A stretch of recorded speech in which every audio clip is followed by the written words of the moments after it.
Reading with your kids. Hola, ni hao, konnichiwa, assalamu alaikum, shalom, jumbo, bienvenidos. Hi, my name is Shirley, and this is the Reading with Your Kids podcast. We are coming to you from the beautiful neighborhood of Reedville in the southwest corner of Boston, Massachusetts. Please be sure to connect with us on social media, facebook.com/readingwithyourkids, at Jedley Magic on Twitter, at Reading With Your Kids on Instagram. Our guest today is Roz MacLean. She is here to celebrate the Body Book. Before Roz joins us, I want to let you know that I have a very special announcement that I can't tell you about yet. No, but it's really special. I'm really, really excited about it. We have a new series of episodes coming to the Reading With Your Kids podcast. I am producing them with my partner in crime, our Dean of all things STEM and STEAM, Jennifer Swanson. We're calling the project Solve It. I can tell you we have some amazing guests. We've already talked to some amazing guests. And I can't tell you anymore, but I can tell you this. If you subscribe to the show on Apple Podcasts, on Google Podcasts, on the iHeartRadio app, Podchaser, wherever you find your podcast, you'll be the first to know when these exciting new episodes are available.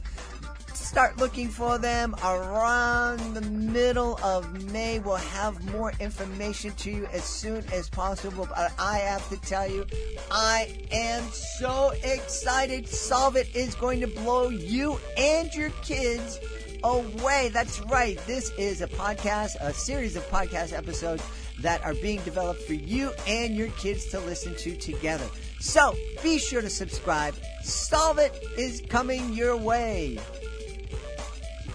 Join us on the line right now from beautiful Vancouver in British Columbia, Canada. She is the author of a beautiful picture book called The Body Book. Please welcome to the show, Roz MacLean. Roz, how are you? I'm doing pretty well.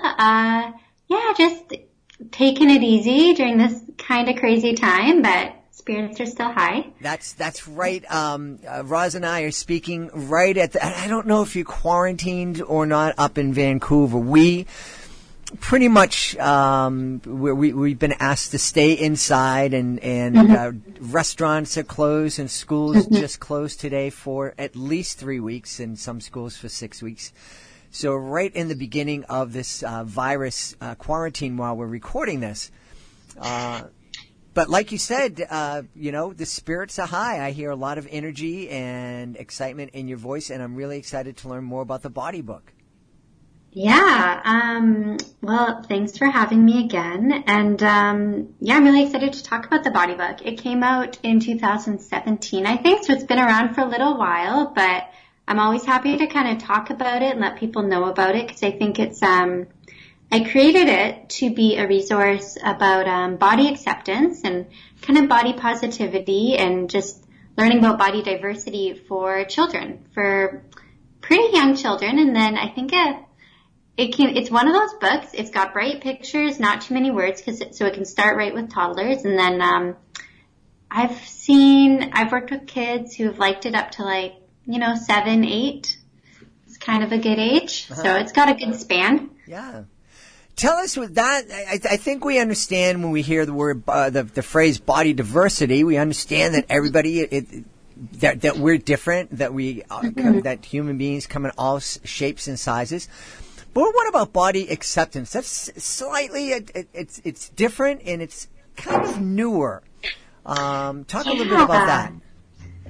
Yeah, well, I actually learned so much about all this kind of terminology surrounding, I guess, the body positivity movement. There's just so much going on, and I just thought it was really straightforward. I just thought, body positive, everybody's body is good, but there are many layers. And then, of course, because this movement has been around for a while, there's kind of become a commercialization and kind of a co-opting in terms of advertising and things like that. So body positivity seems to have lost its kind of original meaning somewhat. And then body acceptance, I guess I'll just talk about what it means to me. Sure. But it really is just kind of, it can work in terms of our thoughts about our own body, just kind of accepting where we're at, and regardless of appearance or shape or size or ability. And then I also think it's really important that culturally, I would love to see more of a shift of body acceptance just for everyone. I think there's a tendency in our culture to judge other people for what their bodies look like or are capable of or anything like that. And I'd really like to just move beyond that. It would be great if we could move beyond that. And yeah. I think we've done a lot. But I'm wondering, you know, and it varies around the world. I know we've hosted international students in our home, and we've had a lot of students from Italy. And they were mostly young women, and they were beautiful young women. But after they stayed with us, and at absolutely no time did any of them look anything other than a beautiful model. But when they went home to Italy, all I heard was, "My mother says I'm fat." My mother won't let me eat anything. I'm like, "Oh, you're barely healthy weight when you were here. What are you talking about?" So it's certainly different around the world. Is that kind of what drove this body acceptance movement? Was it folks? I remember there was a time maybe 7 or 8 years ago the government came out with this. At least the U.S. government came out with this healthy weight idea, and then put it on the schools to kind of monitor that. And suddenly there was school systems that were sending home letters to families saying, kids who may have been 5 pounds over that quote unquote ideal weight were being told that they were grossly obese. And what do you think? Where did the movement start? Well, I'm not an expert on the movement, the whole kind of thing. I've kind of learned pieces here and there, and kind of I think I'm trying to be in tune with what it means presently. So I imagine, I know that it's rooted in social justice, and I know that it is rooted in the experiences of fat people. And by the word, I use that word, it's been reclaimed by many people to say that fat is a neutral word. It's a descriptor. It's not, it doesn't have any kind of moral judgment or moral weight to it. So self-identified fat people, who face discrimination, and so in places like the medical system, or kind of like what you're talking about, that is kind of like being singled out by your school system. That's probably doesn't feel very good for those kids. Yep. So yeah, it started out as a social justice movement, and people wanting equal treatment, and also stopping discrimination and stopping kind of the cruel treatment that we see sometimes in terms of how people bully and treat people who are larger sizes. Yeah. And then also I should add to that there's weight, but then of course our bodies, there's so much more than just weight going on. So in the book, and then also in these movements, like disability is a factor in body acceptance and kind of body diversity as well. Yeah. Yeah, I think it's really, really important. And one of the things I love about the body book is that you can talk to your kids about having a healthy diet and exercising and whatnot, but at the same time talking to kids about understanding that every single person deserves to be respected. And deserves to, be encouraged to love themselves. So I think that this is a great book that can start families on that conversation.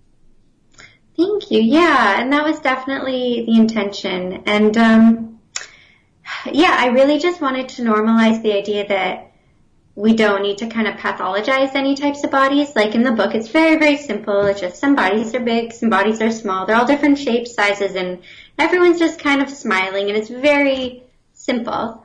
But I wanted to really showcase diverse bodies just in this kind of intentionally very happy, vibrant tone. So, because I think that it's an interesting thing that we seem to really like to kind of police each other. And even you mentioned health, and that's kind of interesting too, because if we care about people's health, then we can care about their mental health. We can be kind to them. Like, there's so many things we can do to promote other people's health.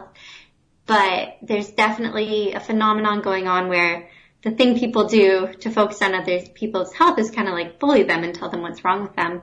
And then also, I just want to bring up really quickly, there's this really great movement that goes along with, body acceptance, and it's called Health at Every Size. So that's the idea that, whatever size somebody currently is, like whatever weight someone currently is, the focus is, more on promoting like healthy behaviors and, so in terms of food or exercise, and kind of finding a connection and relationship with someone's own body and their own health. So, for example, they advocate like for joyful movement and for eating based on like hunger and satiety, but not so much like dieting. And the big difference is that they promote all these behaviors and they see all these improvements in people's like, blood pressure and levels and all these things. But they're not focused on the weight. They're just focused on, adapting healthy kind of patterns and routines. So I just think that that's like, if anyone's listening to this and their ears are pricking up, that's a really cool thing to research a bit more about. Yeah, well, it certainly is right. We don't want kids getting on that. We don't want kids going back to Italy and then and having their mother say, you can't eat for the next couple of weeks. And I don't mean to pick on Italians. It happens all over the world. Yeah. I think it's a little more local as well, unfortunately. Yeah. And then I think it's like even outside of our families, we definitely know that the images we see socially have a huge impact on how kids feel about their bodies. So, for example, in terms of kids' entertainment, if you think of those like the animated movies and think about the waist size of the female characters. It's gotten better for sure. Like Moana, I love. I just think that's such a great movie. But like if you look back not too far and sometimes even recently, the waist to head ratio is just like it's very off. So, kids do internalize that. It gets in there. What inspired you to create the body book? Was there something in your life that kind of, sparked that inspiration?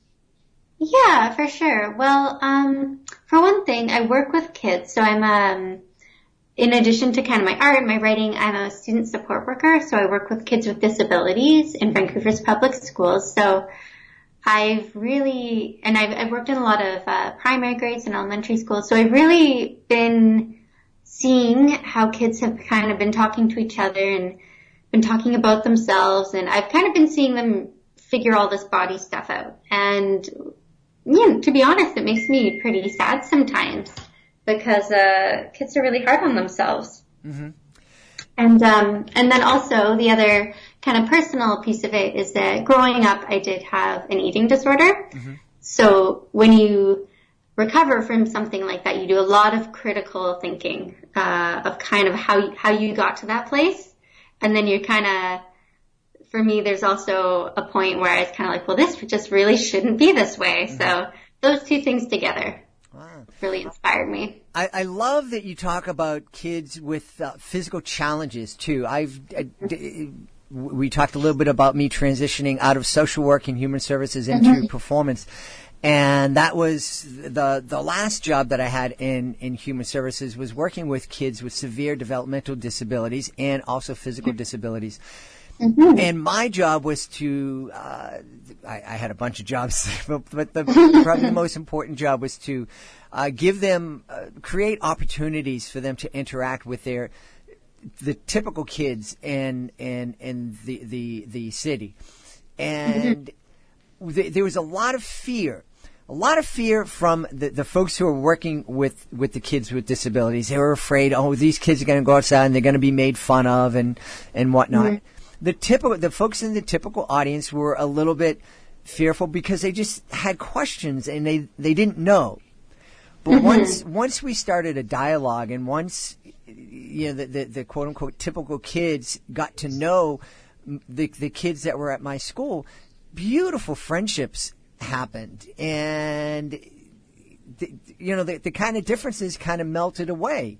There were certainly kids who, needed help getting from one place to another. But once you got there, then they were all taking part in just being kids. Yeah, and I can definitely relate to what you're saying because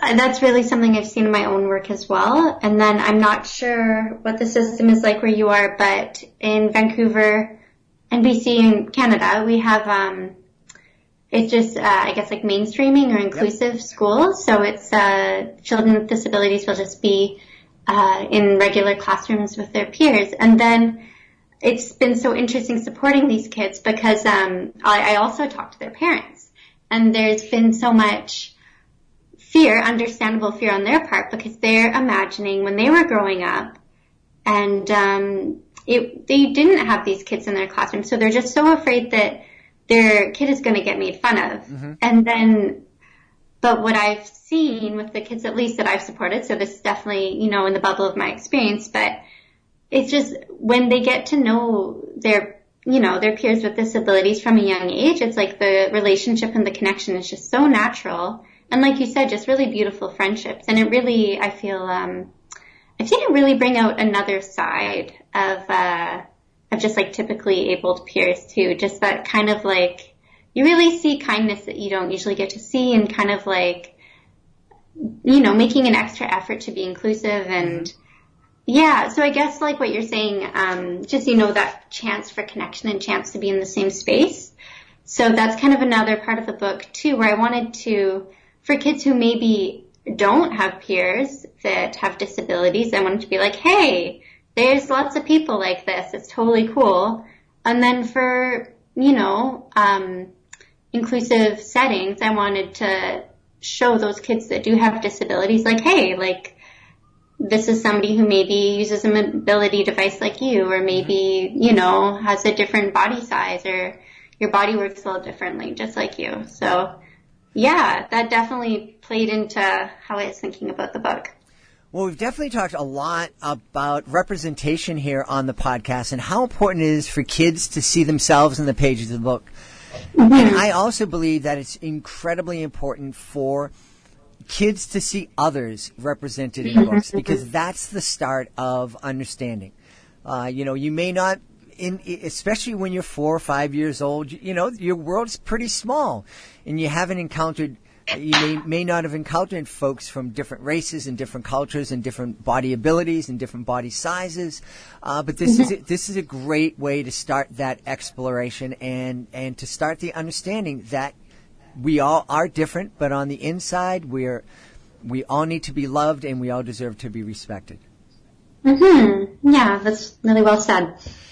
The illustrations that you have now, I'm on your website, and I know you've written a couple of other books. This Job is for Mommy and Violet's Cloudy Day. The illustrations that you have for the body book are very different. What went into that choice? Well, it's kind of, so part of it was the age group that I was aiming to speak to, and then kind of the simplicity of the message. But also, to be really honest, if you're on my website, so maybe you see Violet's Cloudy Day, and I did that one before. Mm-hmm. That book came out in 2014, and the illustration style for that is really labor intensive. It's a lot of cross hatching with like ballpoint pen, and then like layering on different paints, and like a very labor intensive process. And then so I was just really craving like simple, quick, bright, so it's a little bit of a balance. Yeah. Well, it is really bright, and it is really appealing, and I think that that the age group that you're shooting for is really going to respond and really love this book. Do you see yourself as an artist who writes, or as a writer who illustrates? Ooh, that's a good question. I do see myself as an artist who writes. I tend to think of the images first, and then kind of create text to go with it. So I think my first love is the art making, and then I kind of except for, as I'm saying this, the body book, they were very like kind of commingled because of course it rhymes. So I had to like figure out the text. Yeah, so I would say artist first in terms of like how I think. Mm-hmm. But it's kind of all meshed in together too.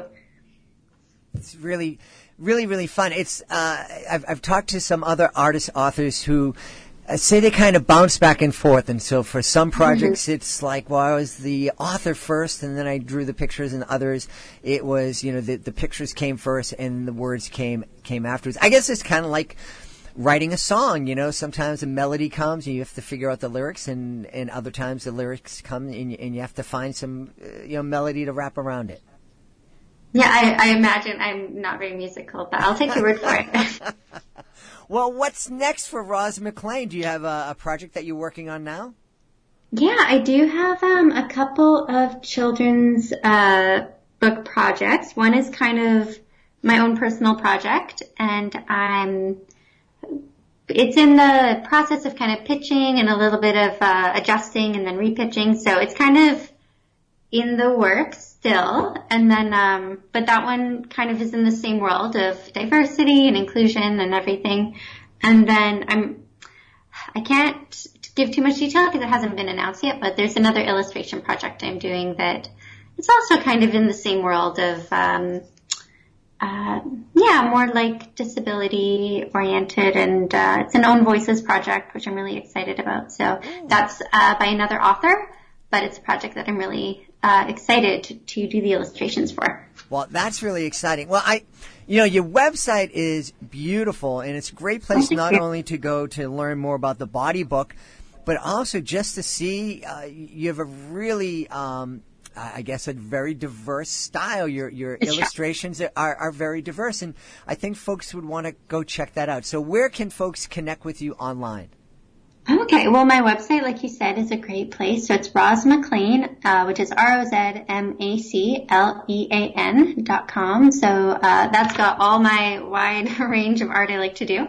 And I should just mention, too, that the Body Book, you can see it all on my website, just kids' books and then the Body Book. And there are some, like, worksheets and some lesson plans there, like some coloring and stuff. And there's also a music video that you can check out that kind of goes with it all.